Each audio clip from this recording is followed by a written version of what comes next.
জুলাই আগস্টের এই মুক্তিকামী মানুষের মুক্তির সংগ্রাম সেইটাকে দমন করার জন্য কারফিউ ব্যবহার করা হয়েছিল।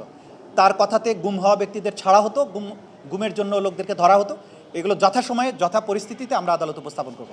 কারফিউ কোনো সময় জনগণের জন্য আওয়ামী লীগ সরকার দেয়নি। তারা কারফিউ দিয়েছিল একটা জেনোসাইড করার জন্য। তারা কারফিউ দিয়েছিল বাংলাদেশের সিভিলিয়ান পপুলেশনকে নিশ্চিহ্ন করার জন্য।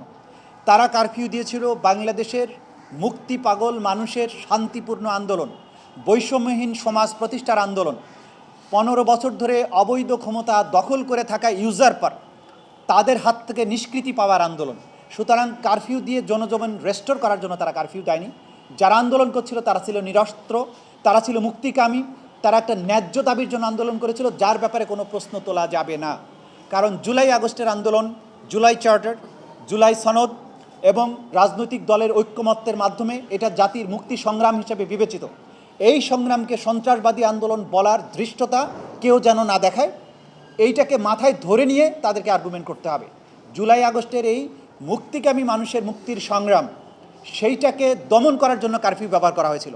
সুতরাং কারফিউ কোনো আইনসম্মত কারফিউ ছিল না, এটা ছিল গণহত্যাকে ফ্যাসিলিটেট করার জন্য একটা নির্দেশ, পরিকল্পনা, যেটাকে আমরা ক্রাইম হিসেবে আদালত উপস্থাপন করেছি এবং আমরা দেখিয়েছি যে এই কারফিউর মাধ্যমে জনজীবন রেস্টোর করা হয়নি। নিরস্ত্র মানুষকে পাখির মতো মারা হয়েছে, শিশুদেরকে মারা হয়েছে, মানুষকে পুড়িয়ে হত্যা করা হয়েছে, তারপর আহত মানুষের বুকে গিয়ে পাড়া দিয়ে গুলি করে হত্যা করা হয়েছে। এগুলো প্রমাণ করে কারফিউ কোনো শান্তিপূর্ণ উদ্দেশ্যে ছিল না, কারফিউ ছিল গণহত্যা চালানোর জন্য।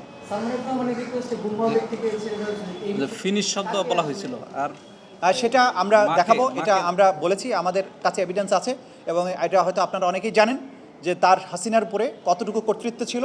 তার কথাতে গুম হওয়া ব্যক্তিদের ছাড়া হতো, গুমের জন্য লোকদেরকে ধরা হতো। এগুলো যথাসময়ে যথা পরিস্থিতিতে আমরা আদালত উপস্থাপন করব। কিরামুন কাতেবিন। আচ্ছা, আমরা এখানে আমাদের এই মামলার উল্লেখযোগ্য এভিডেন্সের মধ্যে একটা হচ্ছে আসামিগণ পরস্পর তাদের মধ্যে টেলিফোনে যে সমস্ত সলা পরামর্শ করেছেন, পরিকল্পনা করেছেন, ষড়যন্ত্র করেছেন, নির্দেশনা দিয়েছেন, সেগুলো বা আমাদের যে রাষ্ট্রীয় একটা প্রতিষ্ঠান আছে এনটিএমসি, যেটাকে আমরা বলছি কোনো আইনগত কর্তৃত্ব ছাড়াই সার্ভাইলেন্সের কাজ করতো বিরোধী দলকে দমনের জন্য, তারা একই সাথে এই যে সময় ইন্টারনেটটা বন্ধ ছিল তখন তারা এই টেলিফোনে কনভারসেশন করতে বাধ্য হয়েছিলেন। সেই কনভারসেশনগুলো রেকর্ড করেছিল, যেগুলো এনটিএমসি থেকে আমরা উদ্ধার করি। সেই কনভারসেশনগুলো তারা বুঝতেই পারেন এই মানুষকে দমন করার জন্য, মানুষকে বিপদে ফেলার জন্য যে সার্ভেলেন্সের নামক যে গর্ত তারা খনন করেছিলেন, সেই সার্ভেলেন্স সেন্টারের সার্ভেলেন্সের আন্ডারে নিজেরা পড়ে অপরের জন্য করে রাখা গর্তে তারা নিজেরাই পতিত হয়েছেন।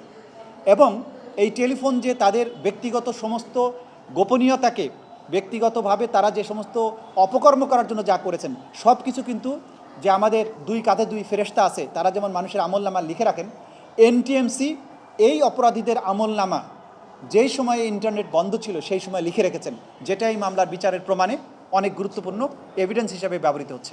সেজন্য আমি বলেছি। Thank you.